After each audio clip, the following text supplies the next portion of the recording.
Use use কি দেখি তো একটু কি রে এই দিটা এই পুরানো হাড়ি পাতিল ভাঙা থালা থাকলে দিতে পারেন, এই পুরানো কাপড় থাকলে দিতে পারেন।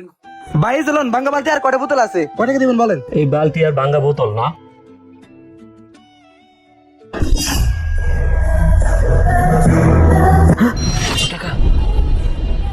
ভাই 50 টাকা দিব। কি 50 টাকা? কত করে একজন 70 টাকা বলে গেছে, তাও দিই নাই। 100 টাকা হলে দিব না, হলে দিব না, দেন। আরে ভাই 100 টাকাই দিতেছে। আচ্ছা তাহলে দেন।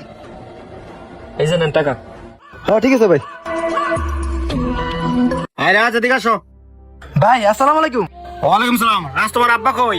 আব্বা তো নামাজে গেছে। নামাজে গেছে, নামাজ তো শেষ। এই তো আব্বা এসে বসে। আসসালামু আলাইকুম বাবাজি। ওয়ালাইকুম সালাম।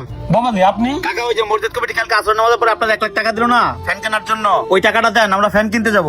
এরা ওই যে খাটের তলে ভাঙা বালতি আছে না, ওই বালতির ভিতরে 1 লাখ টাকা রাখছি, ওই টাকাটা এনে দে তো। তুমি কি কও ভাঙ্গা বালতির মধ্যে 1 লাখ টাকা?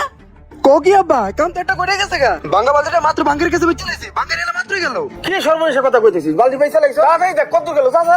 আচ্ছা আচ্ছা বুঝাইতেছি। আল্লাহ রে কি সর্বনাশ করে লইল রে। পুরো তো পুরো অত্র লাগার মধ্যে দেখি না, ওই কি আর এলাকায় থাকবো? কি ভাইছিস? আব্বা ভাঙ্গের এলাকা তো খুঁজে পাইতেছি না, এ তো গেছে গা। তুই কি করছিস? গেছে কে মানে? শোনেন চাচা, নাটক কম করেন। মসজিদ কমিটি টাকা আপনি বড় লোক হইতে পারবেন না, কবরে গিয়ে হিসাব দেওয়া লাগবো, তাদের টাকা বের করেন। বাবা দেখো টাকাটা যাও তো আমার কাছ থেকে হারাইছে, তোমরা কোনো চিন্তা করো না, টাকা আমি ফেরত দেবো না। আমার তাই করে ডালে কিন্তু এলাকা থাকতে পারবেন না, মসজিদের টাকা হজম করা এত সহজ না। চাচা চলেন। ফাও কথা, টাকা ভাঙ্গার হিলার দিয়ে দিছে। আরে তুমি টাকা ময়দার বালতির মধ্যে রাখতে গেলে কি লাগা? আলমারি তুই আরে বাবা কালকে তালা হওয়ার সময় এদিকে আজান দিয়ে দিছে, ভুলে চাবি ছোড়া মসজিদে রেখে গেছিলাম, ঘর তো খোলা, ঘর খোলা তুই রাজ গেল কই?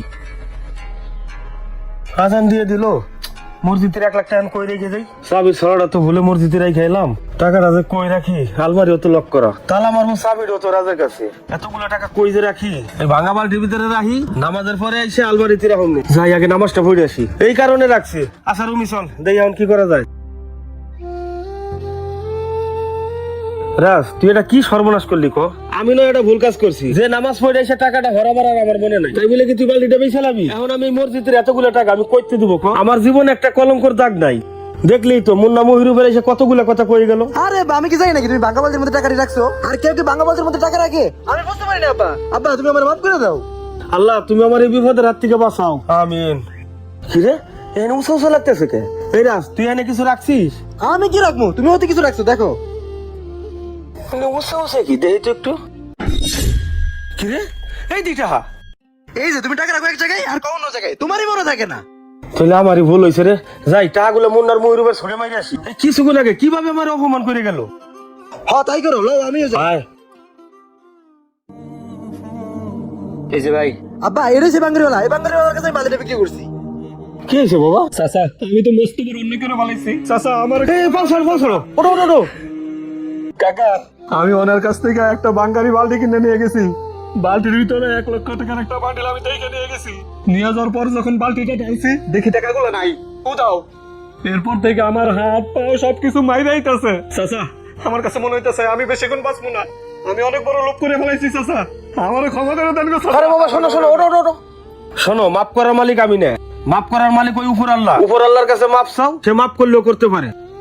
আল্লাহ আমি অনেক বড় লোভ করে ফেলাইছি, আল্লাহ আমার ক্ষমা করে দাও আল্লাহ, আমি আর জীবনে এরকম লোভ করব না, মাফ করে দাও আল্লাহ, ক্ষমা করে দাও আল্লাহ, ক্ষমা করে দাও আল্লাহ। আমার শরীরটা এখন একটু ভালো লাগতেছে, আল্লাহ মনে হয় আমার মাফ করে দিচ্ছে। চাচা শোনো বাবা, হালাল ভাবে ব্যবসা করবা, সত্যতা চলবা, কোনো সময় লোভ করবা না। চলো নামাজের টাইম হইছে, একসাথে যাই নামাজ পড়ি। চলো এরাস তুই আয়।